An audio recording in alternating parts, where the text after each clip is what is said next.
Okay, Bob. Good evening and welcome to the Select Board meeting for May 12th, 2025. I am the chair, Eric Eldridge. The following meeting is being recorded and broadcast by Tyngsborough Media. The meeting is available through our local cable access channels on Xfinity and Verizon Fios and is a live stream on our website, www.tyngsboroughma.gov. A recording of this meeting will be available through the video on demand portion of our website. Open meeting laws require that any member of the audience who intends on recording either video or audio so declare that now. Seeing none, after instruction from the State Fire Marshal and the Tyngsborough Fire Chief, in the event of an emergency, there is an exit directly across from me at the rear of the room and one to my left. With that, I would like to ask all those who can, please stand for the Pledge of Allegiance. I pledge allegiance to the flag of the United States of America and to the republic for which it stands, one nation, under God, indivisible, with liberty and justice for all. Thank you.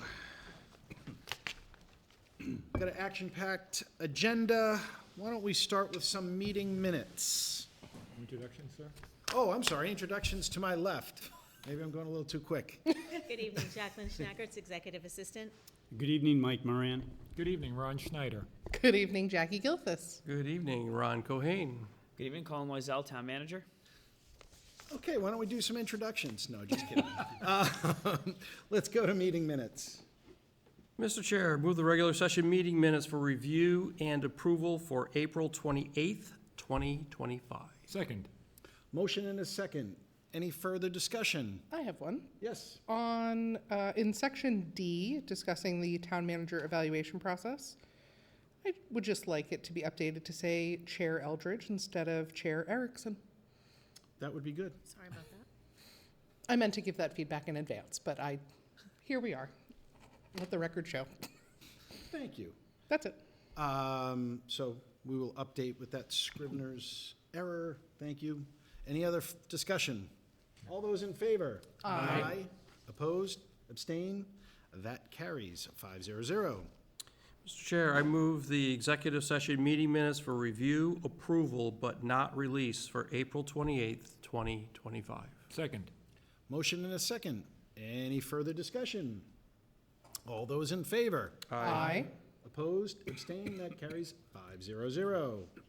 Citizen and business time. Are there any citizens who would like to address the board? Seeing none, we are going to do this on time. Incredible, in really. the right order. The town manager's report. Excellent, thank you, Mr. Chair. I just want to start by thanking everyone who participated in the 217th annual town meeting last week. 105 voters at town meeting considered 19 warrant articles, all of which passed. Highlights include the passage of a $52.2 million operating budget supporting general government, education, public works, and public safety. Town meeting also approved a borrowing of up to $300,000 to complete a schematic design of a new fire station, more than $300,000 in capital purchases, an increase in the exemption available to seniors, veterans, surviving spouses, and the blind, as well as accepted phalanx and Riverbend as public ways. A big thank you to Tyngsborough Media, the Tyngsborough Public Schools facilities staff, and the town clerk's office, as well as Jackie in our office, as well as all the voters who came out to make town meeting possible. Included in your packet tonight with correspondence is the town's annual report to the Department of Energy Resources, DOER, for the Green Communities Program. The Green Communities Program is a grant program through the state that allows us to get matching state funds for energy efficiency projects in Tyngsborough. We've used this grant for HVAC improvements, lighting upgrades, and much more. This year, the grant funded the recommissioning of HVAC systems at the elementary school, which will help ensure that systems are operating efficiently and correctly. This year's program was completely funded by the state grant. There was no local match to go with it. On a staffing front, I'm excited to share that I've appointed Sean Walsh as the town's next assistant town manager. Mr. Walsh will replace Catherine Foster, who left us in February to be the finance director in Dracut. Mr. Walsh comes to us from the Alcoholic Beverages Control Commission, the ABCC, where he serves as the licensing supervisor, overseeing the agency's licensing operations and 6 full-time licensing staff. In that role, Jackie has got to know him quite well over the last couple of years. He's held that role since 2020, and prior to that was a licensing assistant for 2 years. He has an MBA from the University of Massachusetts Amherst and a bachelor's degree in economics, law, and public policy from Suffolk University. He currently serves as a member of the planning board in his hometown. Sean's background and experience cover a range of areas that I've identified as being helpful to complement my skill set and will be an asset to the town. He was chosen after 2 rounds of interviews. We received over 30 applications for the position and offered initial interviews to 5 highly qualified candidates. With the help of the interview panels, we narrowed it down to 2 finalists. Both had similar backgrounds and experiences, and the committee felt that Sean was the best fit for Tyngsborough. The interview panels were a mix of department heads and members of senior leadership. Sean will start in his new role on June 2nd, just in time for a select board meeting. I'm also happy to share that at the recommendation of DPW Superintendent Jake Zwicker, I've promoted Ray Reiki to the position of working foreman for the DPW, overseeing the Highway Division's grounds and parks operations. Ray will replace Bill Landon, who retired last month. Ray's been an employee of the town in various capacities since 1997, including as a call firefighter and most recently as a skilled laborer. He's also a veteran of the United States Army and lives in town with his family. Last week, we reviewed proposals for the engineering services for the sewer division of the DPW. After a thorough review by DPW Superintendent Jake Zwicker, Sewer Administrator Kathy Kayer, and Sewer Commissioner Darrell Wickens, the town will award a contract to Woodard and Curran.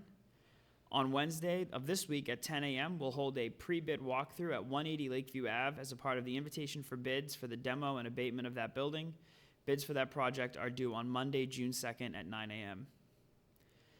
Thanks to a community-wide assessment grant from the Environmental Protection Agency, the Massachusetts Department of Environmental Protection will begin a brownfields assessment at 292 Middlesex Road. This parcel was taken by the town a few years ago for unpaid taxes and sits directly adjacent to the yard waste drop-off site on Bryant Lane. It was at one point used by the sewer department for a staging area when they were doing the Phase 2 expansion. It's right at the end of Bryant Lane. The assessment will do a detailed analysis of the site to identify what, if any, contamination exists and help us map out the path to cleaning up the contamination if there is any. That work will commence later this month. The new pavilion for Ironwood Park was delivered last week and actually is almost completely installed. I think all they have left is the slats on the roof. Big thanks to Ray Contracting for the hard work to ensure the pavilion was delivered on time so that it can be enjoyed by the town at the grand opening on June 7th. And there are a bunch of upcoming events I'd like to remind folks about. The Council on Aging will host estate planning trivia night this Wednesday at 6:30 p.m. at the Center for Active Living. The event is designed to help residents learn about wills, trusts, and estate planning. The event will be led by attorney Eileen Curtis, who has many years of experience in the field. There's more information about it at our website, tyngsboroughma.gov, or by calling the center at 978-649-9211. It's free, it's open to the public, and you don't have to RSVP to attend.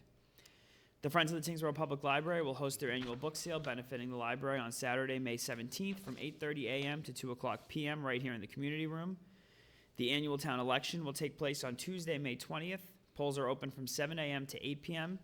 In addition to voting on Election Day, residents may request a mail-in ballot, vote by absentee ballot, or vote early at Town Hall. That began this past Saturday. You can find all of the early voting hours and learn how to request a vote-by-mail ballot by visiting tyngsboroughma.gov. The Recreation Committee and the Board of Health will host a grand opening of Ironwood Park at the same time as the annual Health and Safety Fair on June 7th. It will be held in conjunction with the Health and Safety Fair, and it will run from 10 a.m. to 4 p.m. They've lined up instructors for all of the different sport amenities that are on the site, so if you're looking to learn how to play one of them, that is the time to do it. And then finally, on Friday, June 20th, we'll host a 10-year anniversary gathering at the Center for Active Living to celebrate 10 years of the Council on Aging being operated out of 169 Westford Road. We'll also do a formal naming ceremony to commemorate the name change to the Center for Active Living. And that is all that I have, Mr. Chair. That's it? Boy. As always, thank you for the detailed report. I will open it up to the board for questions or comments. Mr. Moran, did you want to start? Looks like Mr. Collin has a nice tan from the weekend. I'm just messing with you. It's No. closer to a burn, but I'll take it. Nice work, nice work. I don't have any questions, thank you. Thank you. Mr. Schneider? At the 180 Lakeview Ave parcel that we're doing the pre-bid walkthrough, we did a assessment of that previously, right, to make sure there were no other hidden toxic waste or whatever there, or? Correct. You may recall, we issued an invitation for bid based on one that was put together about 2 years ago. between when we put out the initial one 2 years ago and when we went to reissue it at the beginning of this spring, the regulations governing when you have to do a full assessment changed. Previously, this didn't require it due to the size of the building. The regulations changed, and now any non-residential building, regardless of the size, needs to have an assessment. So because of that, we canceled the invitation for bids. We brought in a hazmat expert who did a full survey. So we are aware of all of the contents that are contaminated, and those have been identified in the IFB. Thank you. Of course. Select Person Gilfus. Mr. Chair, a couple of items. The Tyngsborough Elementary HVAC, is that remediation in light of the results of the energy survey? I'm looking at the, I assume that this is what informed it, right? These charts that have the standard unit of measurement for fuel. Yes, so the way our Green Communities program, we work with a energy expediter, they're called. It's ours is Guardian Energy. There's a few of them, and they have all of the data that you're looking at. Based on that data, based on where we can maximize incentives from the utilities. So every year the utilities, based on state regulations and federal regulations, they shift their priorities. All of our Green Communities projects typically include a local match, the state portion, and then typically there's some level of incentive from the utility. Every year before they put out their projects, Mass DEP, or DOER, also says, look, these are the projects we're prioritizing. So this year they prioritized 1 or 2 or 3 different types of projects. And yes, looking at the data that you're seeing right now, which is before we do any recommissioning, our energy consultant will say this is where you can maximize the savings or where you can have the biggest impact.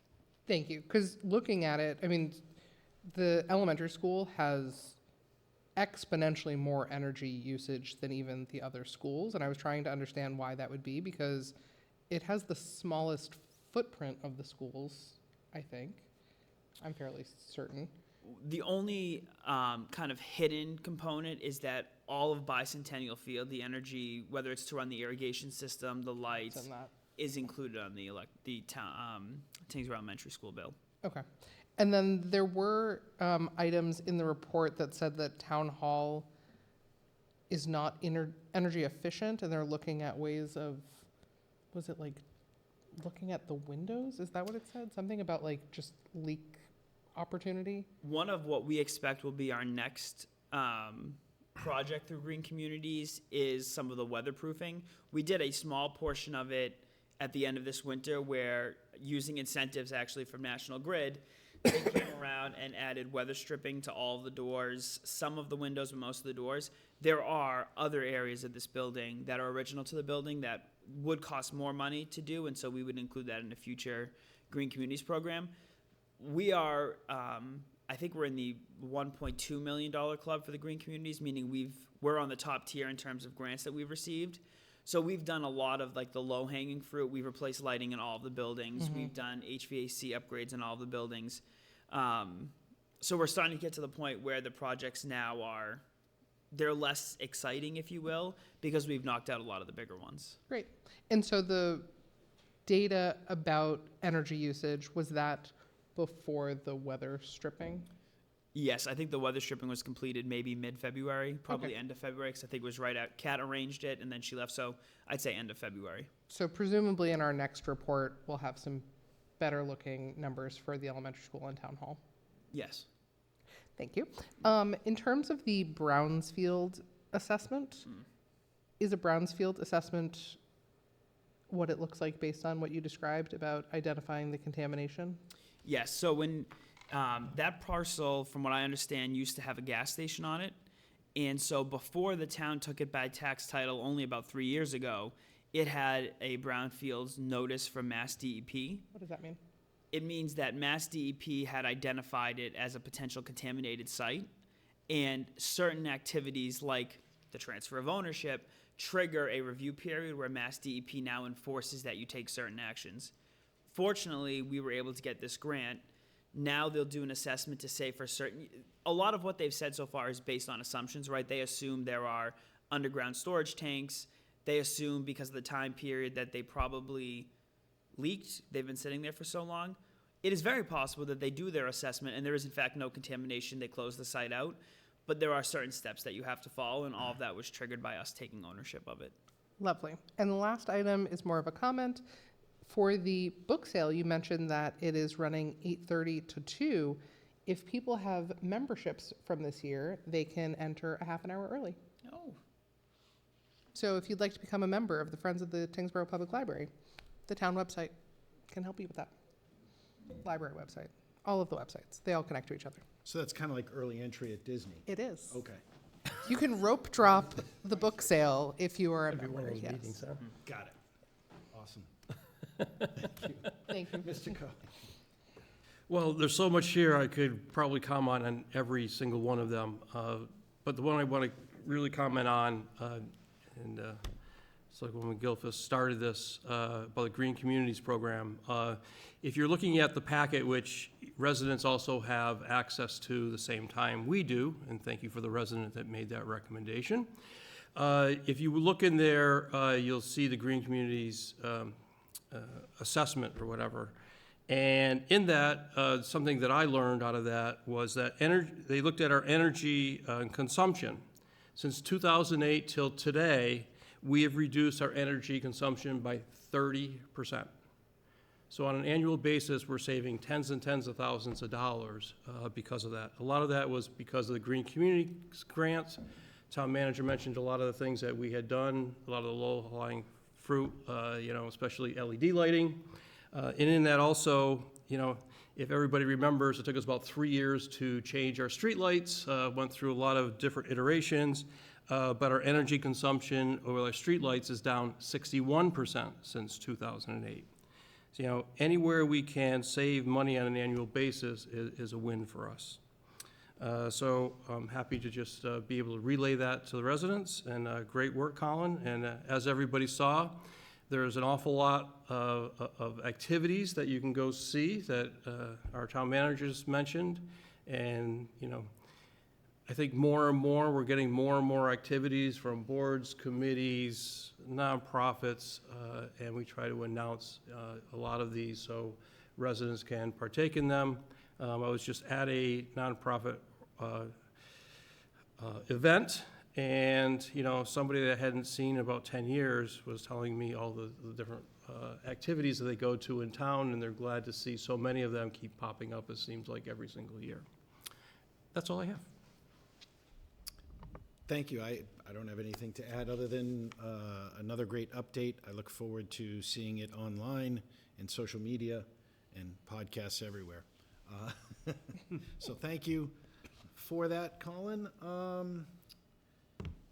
Let's jump into new business. How about 5A, road opening hardship request, 74 Frost Road. Who has that one? I'll take that one, Mr. Chair. Colin? Included in your packet tonight is a request from Lynn Ferrer of 74 Frost Road to open Frost Road for the installation of natural gas to the residents. This road opening permit for the project was originally denied by the Department of Public Works because the section of Frost Road was recently paved and is under moratorium for the next 4 years. As this board knows, Article 27, Section 2.3 of the town's bylaws state that no road shall be opened within the first 5 years of resurfacing, or in the case of a new road, 8 years after completion, without the approval of the select board. In this particular case, the homeowner is looking for a gas connection for a generator and for future hookup for a furnace, hot water tank, and other appliances. The home is currently served by propane, and the application indicates that the precipitating factor was the desire to have a generator installed. There were complications about adding another propane tank on the property because it needed to be positioned in a certain place. The board could choose to accept the request for a hardship waiver if it believes that the letter from the homeowner represents a hardship sufficient for breaking the moratorium. In the past, this board has approved waivers when it came to somebody needing to replace the system that heated their home, and so the board has granted that waiver. In this case, it's for a generator. At this point, although the homeowner does acknowledge that in the future they'd like to look at connecting it to other appliances.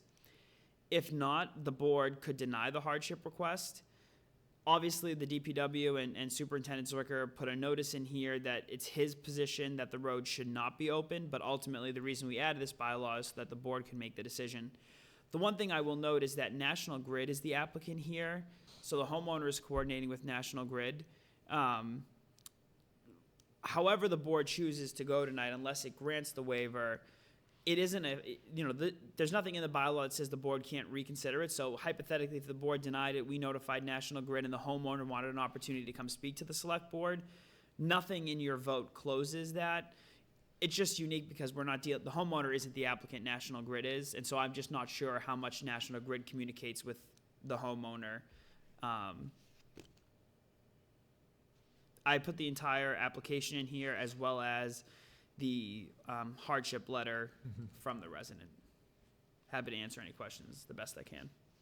Let's dig in. Why don't we start?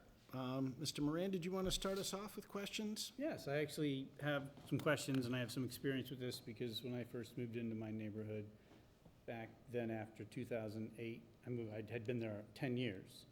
And then I said, I'm not doing this without power for 2 weeks at a time again. So I had a natural gas generator installed, and National Grid was the company servicing. They had to put a larger meter on the house, and they did a very neat job of basically a 3x3 square in the road. And of course, one of my neighbors came and said, oh, you just messed up the road. You're the first neighbor to do it. And I was like, well, hey, it's been here 10 years, buddy, but I understand this has recently been paved. But the idea is that it was very neatly done, where they had that piece of it in the road to connect. The question, though, is, in the applicant, are there already existing, which I doubt, pipelines going to the house, which they would have to then tear up, going into their yard to then connect the utility up? My understanding is that while there certainly are gas lines in Frost Road, there is not currently a main or a stub from the main to the home. Mm-hmm.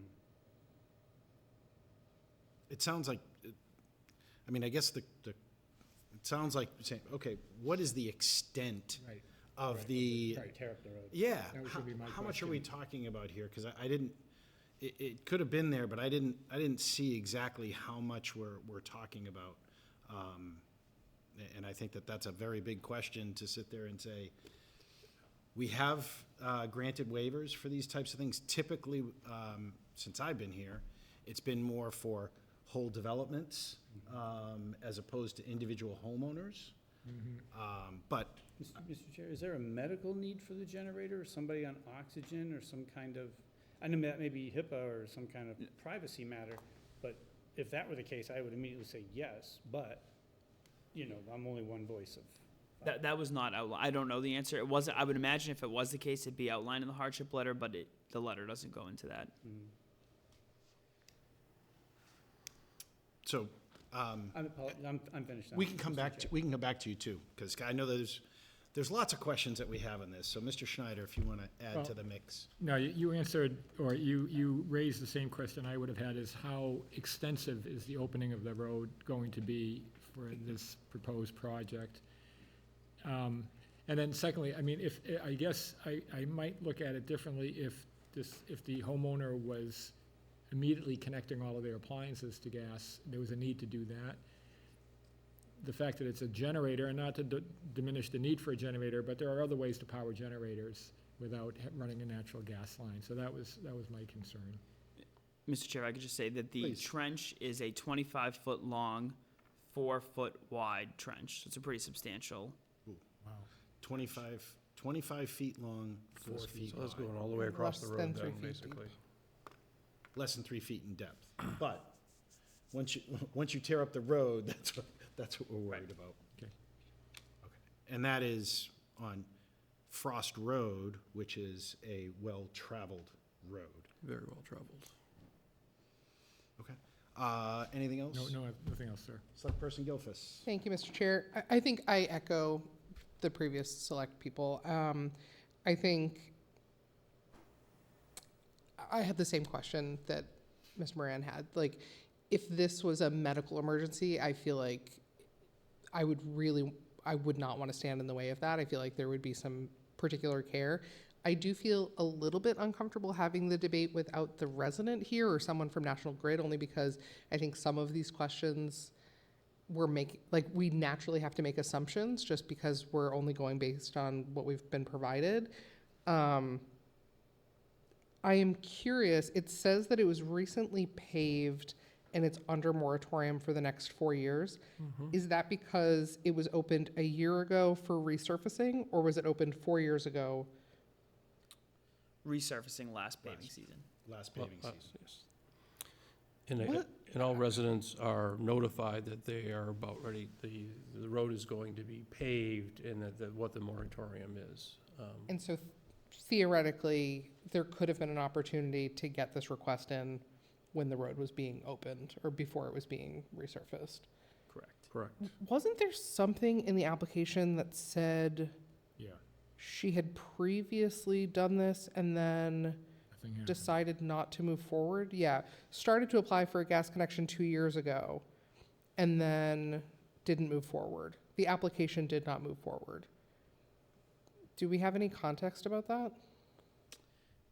I do not. What I can say is that this is the only recorded permit history. So it may be, again, National Grid acts as the middleman, so it may be that this homeowner started the process with National Grid but never got to the point where National Grid applied with us. But this is the only record that we have for a road opening request at 74 Frost. Okay. Yeah, I was thinking, like, did we stand in the way 2 years ago? Like, was there some, did we cause this? But I don't really get that impression. Yeah, I'm worried about opening the road. I think that there's a reason why we have the DPW make recommendations like this.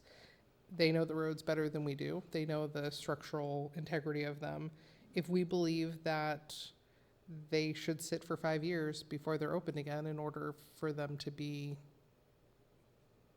most sturdy, roads are probably the single most raised concern by residents. And I think Frost Road being so heavily trafficked, I would have serious reservations about opening the road for one house, knowing how much of an impact this would have on the wider community. Thank you, Mr. Chair. Mr. Cohen? I'm agreeing with what everybody's saying here. When it comes to opening up the roads, I mean, I've seen a lot of roads open. We've had some hardships come through. A lot of times, their septic system goes and they want to connect to sewer. They decide they want to expand their house and they need the sewer hookup. Maybe a furnace out one time and somebody really wanted to go to natural gas. This is a very unique one. This is just for, basically a generator. And there doesn't seem to be any overriding reason why they need to do it now. They thought about it before but decided not to do it. My concern with the roads really is, we have given people the opportunity to open the roads for certain hardships. And I can tell you, I go by those, and Mr. Moran, maybe his road is hasn't sunk it in, but, pretty much after a while, they always sink, right? And if we're talking about, going all the way across Frost Road, first of all, they sink, and then they start taking more and more of the road, and then you have an issue. And this is the reason why we have a moratorium for 5 years. And I just don't see a hardship to approve this. So I'm hearing consensus that while we're sympathetic in certain situations, that this does not rise to that. And that given the location and the impact on that road, that I didn't hear anybody saying overwhelmingly in favor. And I guess, Colin, from a procedural thing, do you need us to vote? Or do we just take no vote? How would you like us to convey that? Sure. The permit was technically denied. This board is the only body that has the opportunity to overturn that. So if you're not inclined to do so, no vote is required. To Select Person Gilfus's point, we will notify National Grid that if the homeowner wishes an opportunity to present their case personally to the board, again, there's no statute of limitations on this. The bylaw doesn't go into the decision is final if you take no action, so that is still an avenue. Perfect. All right. So we will take no action, and unless anybody violently disagrees with that, and you could make a motion, but I think we're going to move on. So let's move on to 5B, approve transfer from compensated absence fund. Thank you, Mr. Chair. As I mentioned earlier in my town manager's report, that last month saw the retirement of longtime town employee Bill Lannon. Upon his retirement, Mr. Lannon was entitled to a payout of unused sick and vacation time equal to $32,592. The town's operating budget for fiscal year '25, of course, does not include the funding necessary to complete this payout, and so I'm asking the select board to authorize a transfer for that same sum of money from the compensated absence fund to the highway division's salary and wages line item. As this board is aware, and now town meeting as well, because we just talked about this last week, the compensated absence fund was established to help fund these exact payouts, with the understanding that planning for these expenses in the operating budget is just not possible. These types of payouts are becoming less common as our longer-serving employees retire, because those same carryover benefits don't extend beyond employees that have been hired after like 2008, 2012. Largely, that's on the public works and public safety side. Our rough estimate is that there are less than 5 employees still on payroll that would be eligible for this type of a benefit. Now, all of them have varying circumstances in terms of how much longer till they can retire, how much sick time they'd accrue. For information, the current balance of the compensated absence fund as of this moment is $50,770, and there's an additional $23,500 that were approved last week, which will be deposited on July 1. I am not aware of any looming retirements before July 1. Let's open it up to the board. Let's go this way this time. Mr. Cohen, just mix it up a little. We put this fund in place for this same exact circumstance. We were being proactive, so we wouldn't have to go into our operating budget to be able to do this, and we set this money aside, and this looks like the reason we put it aside, was exactly for these types of circumstances. Select Person Gilfus. Yeah, I think this one's pretty straightforward. My only concern is just making sure that we are continuing to put additional funding in year over year, so that way we don't get down to zero. But we have plenty right now, 74,000, and then if we remove the 32, we'll still have a buffer there. So I'm comfortable with this. Thank you. Mr. Schneider. No questions, Mr. Chair. The last two people just pretty much beat this to death. Mr. Moran. I'm fine, thank you. Yeah, I'm fine. The only thing I will say, Colin, can we get a real number of people who this is still applicable to, and an understanding so that the next year, when we go through and need to put some money in, we're basing it on something. We're good for this one, but I think as we start to plan those things out, let's figure out how many there are and what the potential exposure is. Let's identify some people who might be in this group that are retiring around the same time so that we plan for this. But other than that, I will entertain a motion.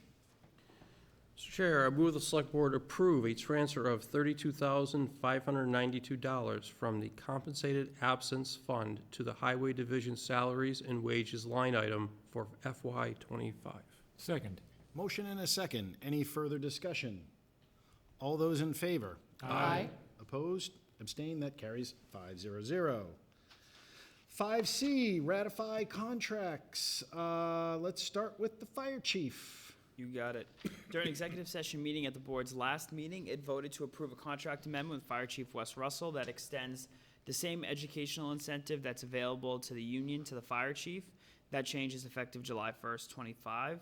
This approval is aligned with contract amendments made to the police chief's contract last summer, which again were intended to align that educational incentive with the police, patrol, and superior union. As a result of this amendment, Fire Chief Russell will now be eligible for a $6,000 annual education stipend, again, as offered to members of the IAFF Local 5297. Since this was approved during an executive session meeting, the open meeting law requires that the board ratify the change in a public meeting. With that, I will open it up. Are there any members who wish to make any public comment relative to this? We agreed to it last week, but anybody have anything to add? With that, I will entertain a motion. Mr. Chair, I move the Select Board ratify the contract amendment with Chief Russell as presented. Second. I have a motion and a second. Any further discussion? All those in favor? Aye. Opposed? Abstained? That carries 500.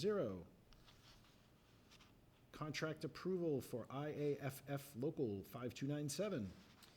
Thank you, Mr. Chair. During an executive session meeting at the board's last meeting, it voted to approve a memorandum of agreement with the Tyngsborough Firefighters Union, IAFF Local 5297, for the fiscal years 2026, 2027, and 2028.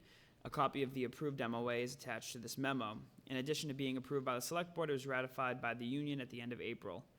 This memorandum of agreement is the result of nearly 6 months of productive negotiations between both the town and the union, with a focus on delivering an agreement that brings their compensation more aligned with neighboring departments, aligns contract benefits with the same benefits provided to police and dispatch unions, and it will help the town recruit and retain talented firefighters. One of the things that is unique to Tyngsborough is our combination department, and so we really struggle to hire firefighters that end up staying with us due to the limited number of full-time spots, and the fact that the pool for police and fire really has become tougher. And so what we're trying to do is develop an agreement that makes it worth it for somebody to start in a part-time capacity, work up to a full-time schedule just without the set schedule of a full-time person, and not leave us 6, 7, 8 months in to go to a larger community like Nashua, Drakewood, or Lowell. The contract represents a 10.5% COLA increase over 3 years. It aligns their educational incentive with that of the police and dispatch unions, clarifies language about compliance with certain state standards, and provides an incentive for not using sick time, which we expect will help reduce our overtime costs. These positions aren't like positions at Town Hall. If somebody calls in sick here, the office just doesn't open, but we have to meet minimum staffing, and so the overtime costs can be pretty high. This is a new item. We haven't put sick time buyback in any of our other agreements, but fire overtime is particularly challenging to predict, and over the last few years, it's been relatively high, so we're hoping that this is, one, an incentive for people to not use the sick time if they don't need to, and will help us kind of mitigate those overtime costs. The contract is in line with the 6 contracts that we settled last year, and I believe it reflects the great appreciation that we have for our firefighters while balancing the town's financial constraints. Again, since this was approved by the Select Board during an executive session meeting, the open meeting law requires that you ratify it in public as a final step. Thank you for that explanation. Again, I will open up to the board. Any questions, comments relative to this one?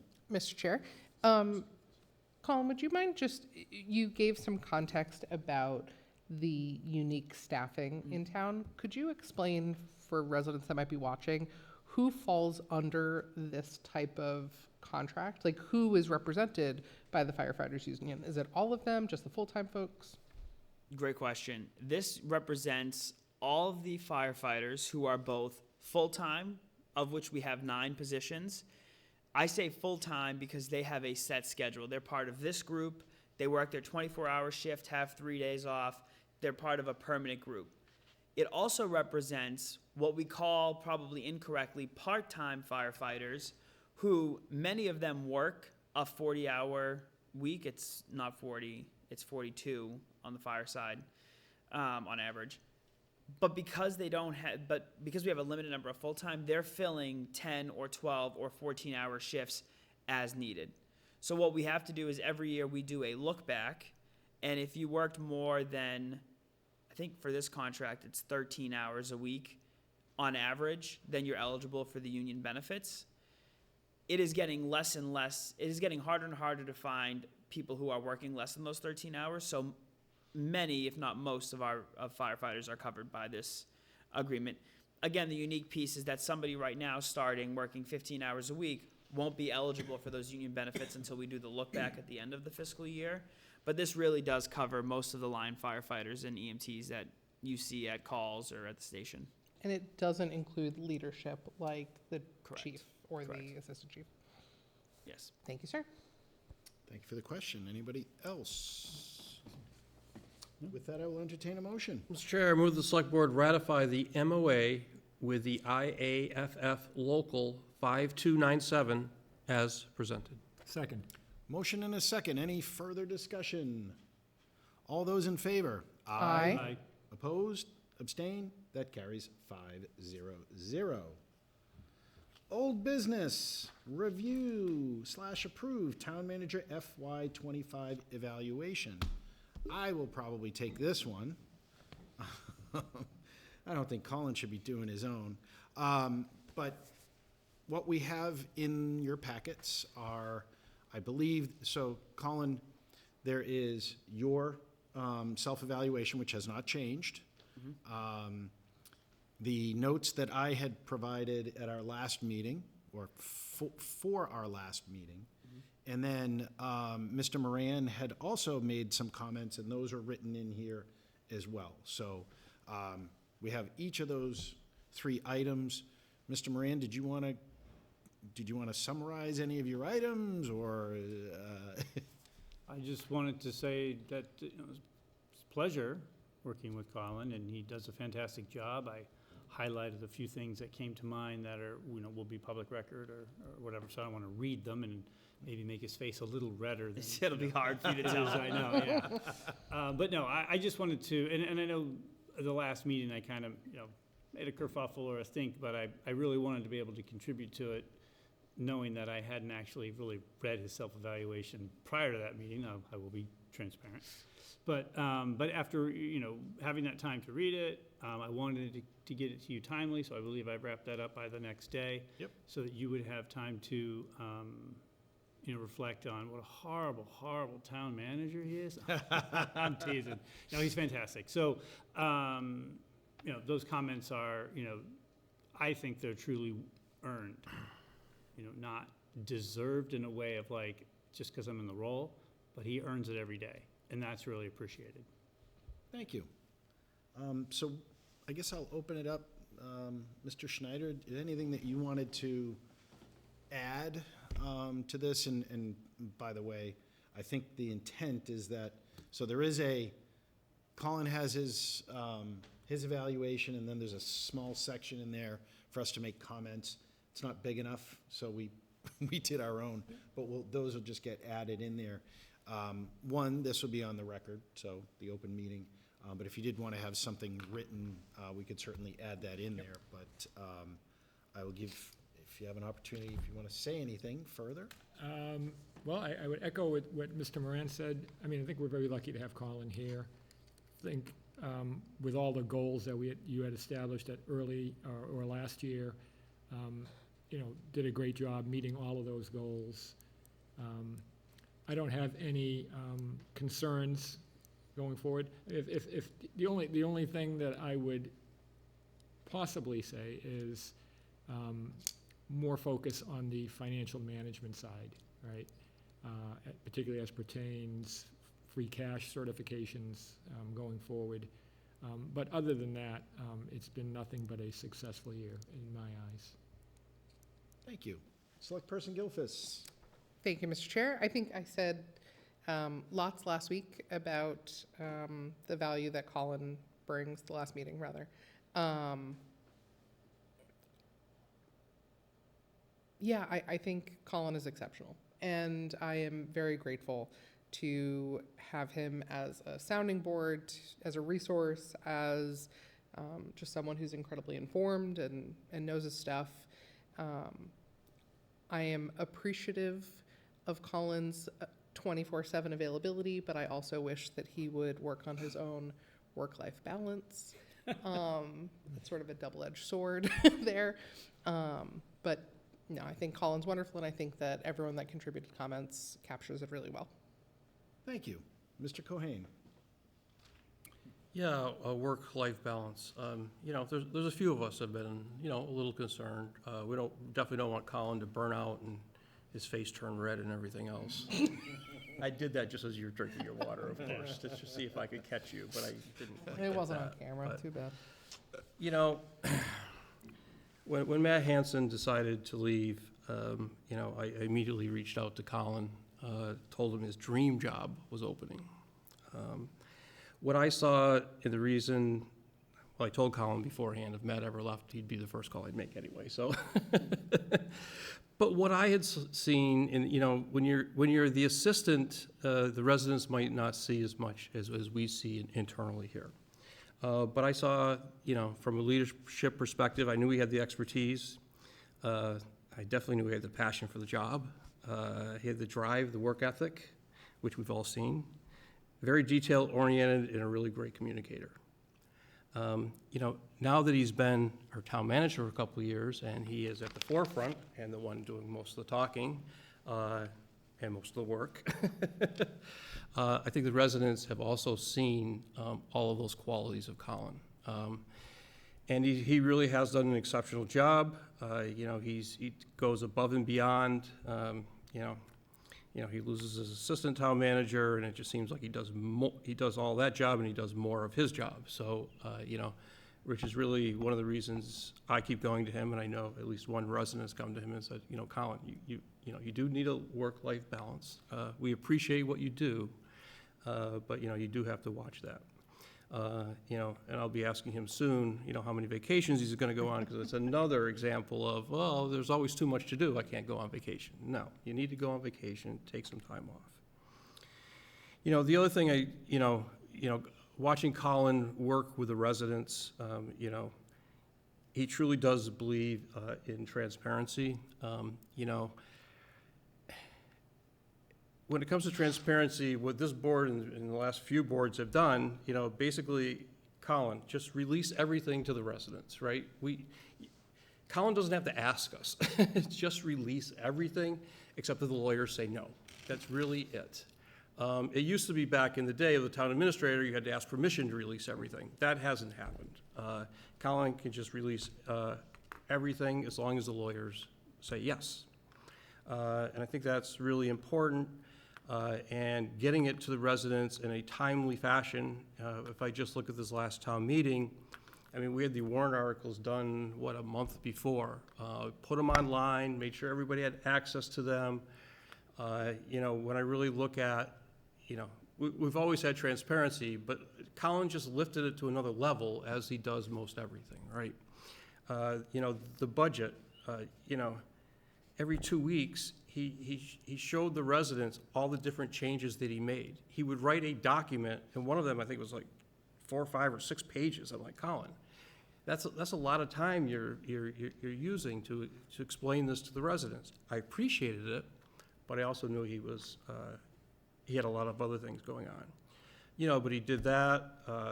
He explained everything to the residents in the most detailed fashion we ever have. The civic, what's it called again? Civic Leadership Academy. Fantastic. 3 people ran for office after that. Again, getting more people involved. One of the things we've always talked about is, communications, transparency to the residents, getting more people involved. That was one way to really get people involved, and 3 of them ran for office this time, which is absolutely fantastic. And hopefully we can continue that. If anybody has any more recommendations on communication that we can do with the residents, please come forward. Every year, we've been improving that. Every year goal is that, and Colin somehow he just kind of takes it to another level, which we appreciate here, and I hope the residents also appreciate it. He has done a fantastic job. I'm so glad he decided to come back from his little hiatus back to Tyngsborough. And he's exactly, when I described why I wanted Colin here, I think he's shown the residents everything that I talked about. He's just done a phenomenal job in every area. There's always more work to do. We have another year, and you're starting back from square one again, buddy. Absolutely. Great job. Thank you. Okay, I think, so just to sum it up, I put a lot of things in the review, and those are heartfelt, and those are things that I absolutely mean. I wasn't just saying those types of things. People who know me know that I don't, I'm not shy if things need to be adjusted, but I think that when we did the Town Manager Act, I think it was important that we have the right town manager, and we have the right town manager. I think you're doing a fantastic job. The bar has been set high, and so, as Mr. Cohane said, now you get to start all over, but the bar is really high, so look forward to what fiscal '26 brings to us. With that, what I would like to do is I would like to have a motion to accept the evaluation as presented and denote a performance of excellent for fiscal '25. So moved. Second. I have a motion and a second. Any further discussion on the motion? Could you remind us what the options were besides excellent? Sure, that's fantastic. It's there. It's, the three options are needs improvement, satisfactory performance, and excellent performance. I Those are love the three options we have. Any other discussion? All those in favor? Aye. Opposed? Abstain? That carries 5-0-0. Thank you, Colin. Thank you. If I could just, real quick, I've talked a lot, but I do want to just thank the board. I mean, I think I've enjoyed a very good working relationship with the board collectively, but also with each of you individually. I think one of the things that's been incredibly helpful is the candor that each of you bring, not just to the meetings, but in our one-on-one conversations. It makes my job incredibly easier because when a situation arises, I know, okay, Eric will want to know this, Mike will want to know this, Jackie will want to know this. And so when we come to a meeting, I'm able to give you the facts that I think are relevant, and I think that that's been incredibly helpful.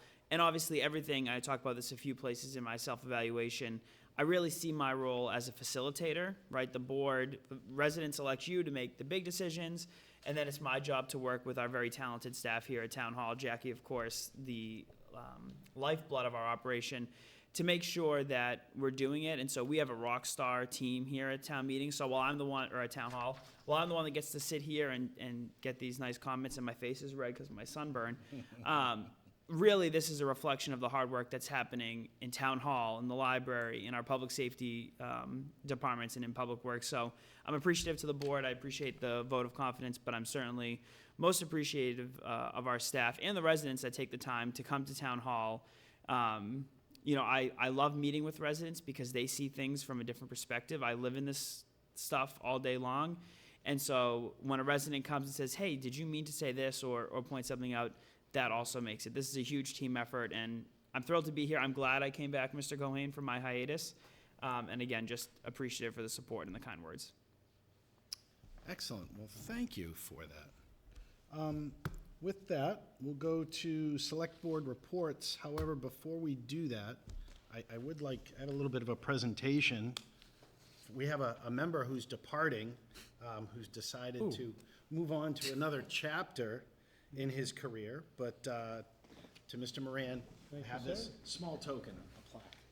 Thank you. Thank you so much. Thank you. You can Appreciate hang it. that up. Hang this up. And with that, I will open up to select board reports, and Mr. Moran, you can start us off. Oh, well, thank you for your kind words, and thank you, everybody. It's been an interesting and fun 3 years. Thank you very much. Being on this board and then prior on 9 boards on the school committee, it's time to just retire from doing any volunteering. I think I've done my time, or now I'm doing my own thing. So just, to be transparent, really love Tyngsborough. It's a great place.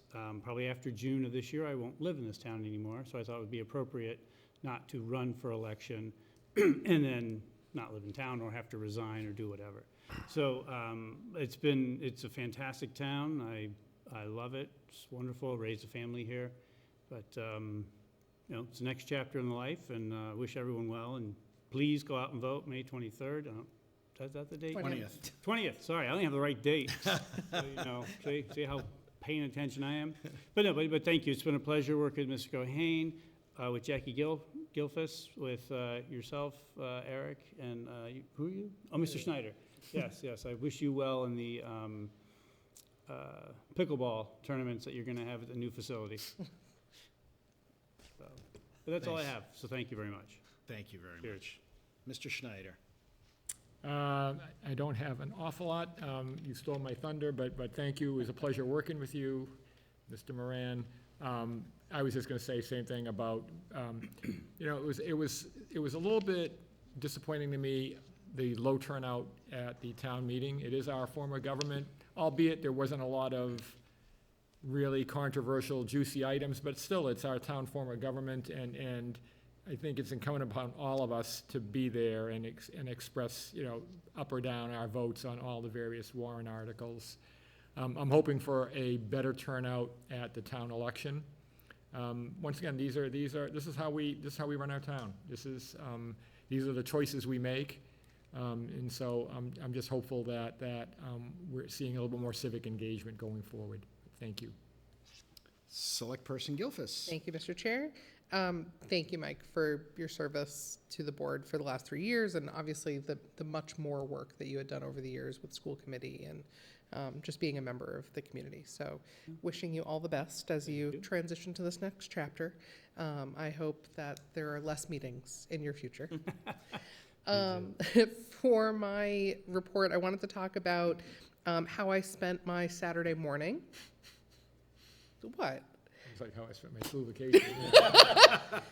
Yes, it's just like that. If folks didn't know, the library has been participating in a program called Teaching with Trout since December. Teaching with Trout is sponsored by Mass Wildlife and was funded through a grant from the Mass Cultural Agency? I don't know what it is.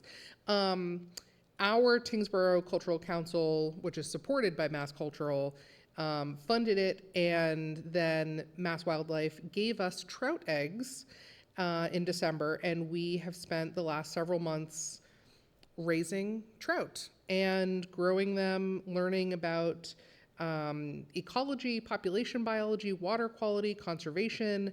Students came in, they were deeply involved at every step of the way. They read to the trout. There was story time with the trout. And once we had reached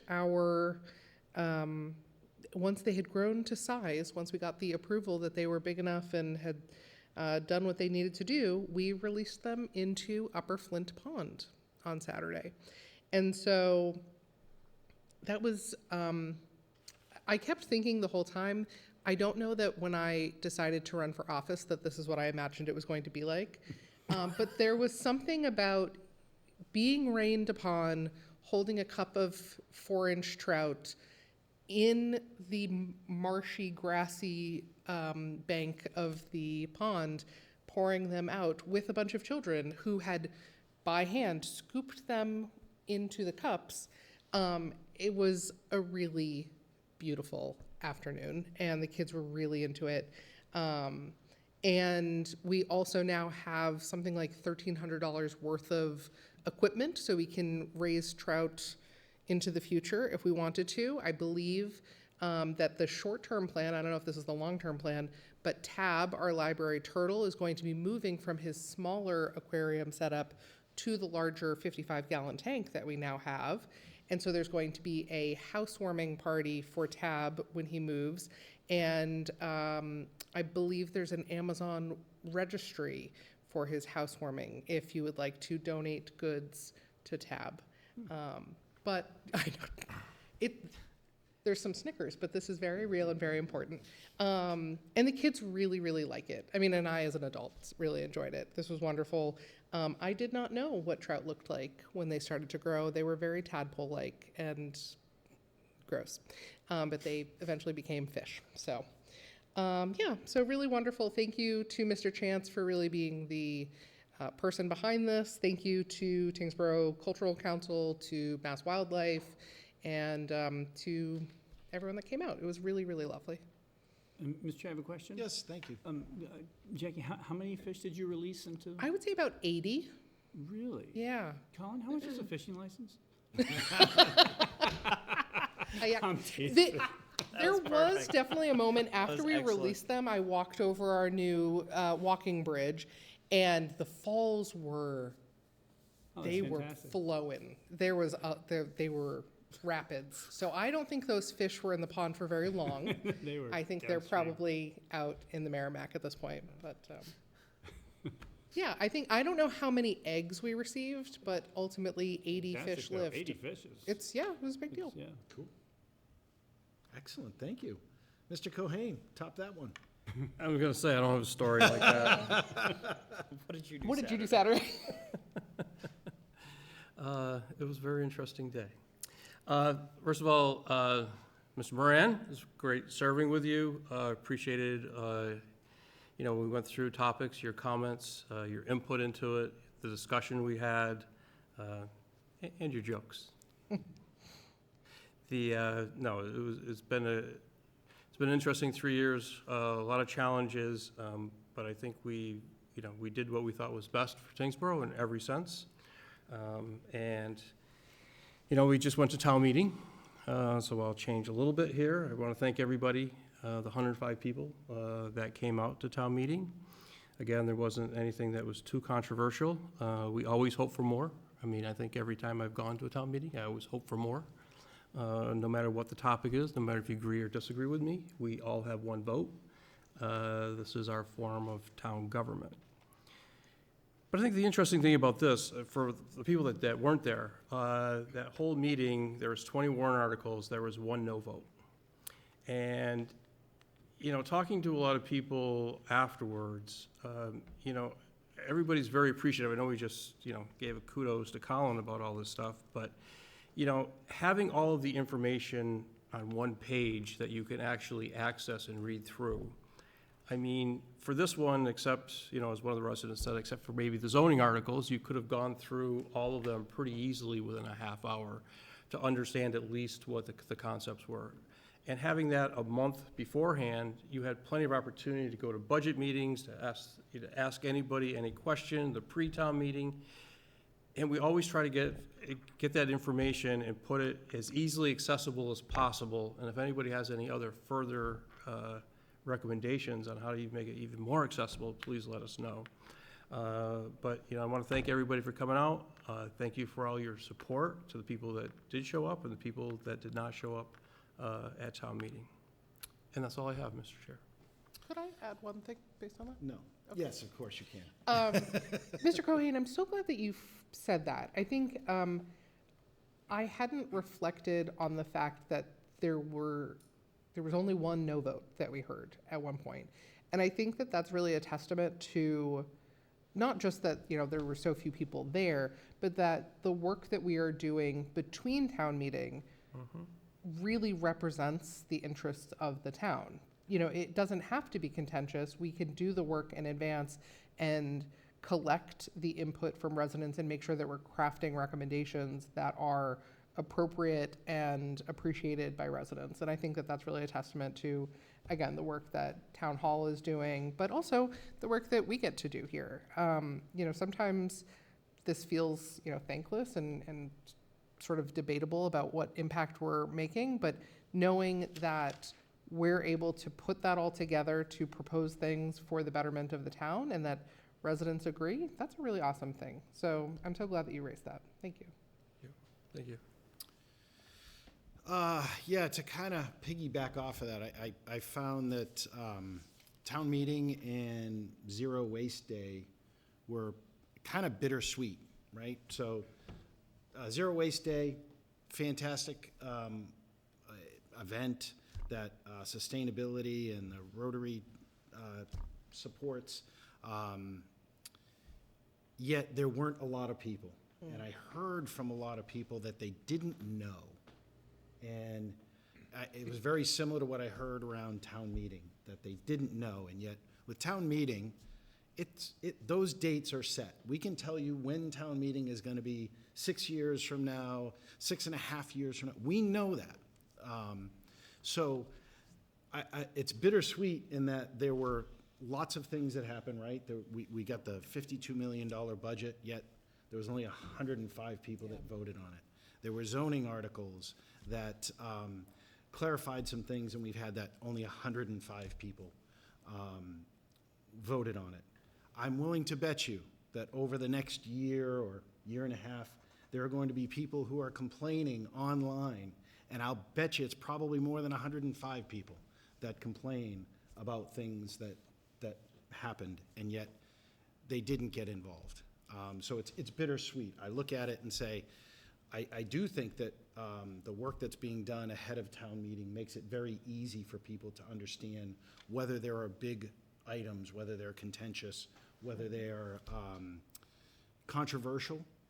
But yet, when we only have 105 people vote on it, it does open us up in the future for people to say, well, you know, it's only 105 people deciding. No, it's town meeting deciding. It just happened to be that 105 people showed up. But I do think that our civic engagement, and I'll piggyback, we've got in less than, you know, in a week and a day, there is an election. There's one contested race. We need to have people who get involved. And so I'm going to piggyback this and bring it around. Mr. Moran, thank you. Thank you for your service these 3 years, the 9 years on the school committee. I know that you volunteered at church and helped educate one of my children. Don't know if it stuck, but thank you. Thank you for that. He's a good kid. He's a good boy. But I think thank you for stepping up. I think that part of the problem is that there's a lot of negativity, that people who step up, there's not a lot of celebration of the good things. There's a lot of focus in on the negativity. And I think we need, as a community, you know, that can happen at the national level. I get it. But that isn't what Tyngsborough should be. Right.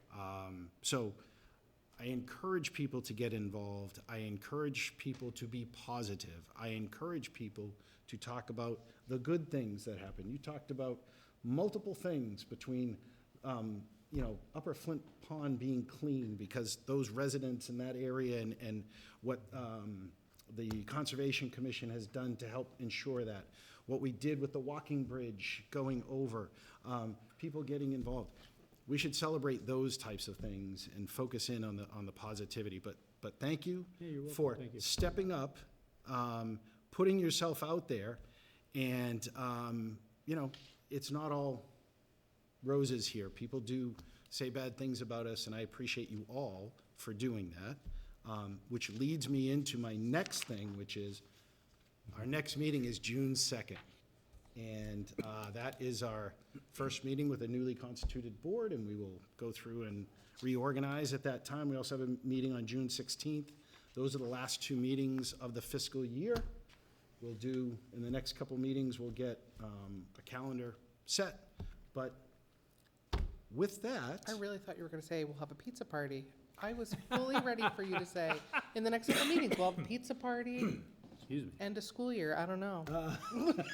Movie night. we would have done it tonight, because we would have had Mr. Moran here. Maybe a beer. With that, I will entertain a motion to go into executive session.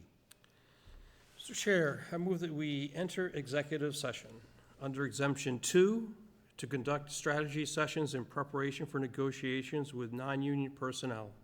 Assistant Town Manager. Second. I have a motion and a second. Any further discussion? Roll call vote. In favor? In favor. In favor. In favor. I am also in favor. Thank you, everyone. Have a great evening. Enjoy the Thank you, rest of the... everybody. Have a good night.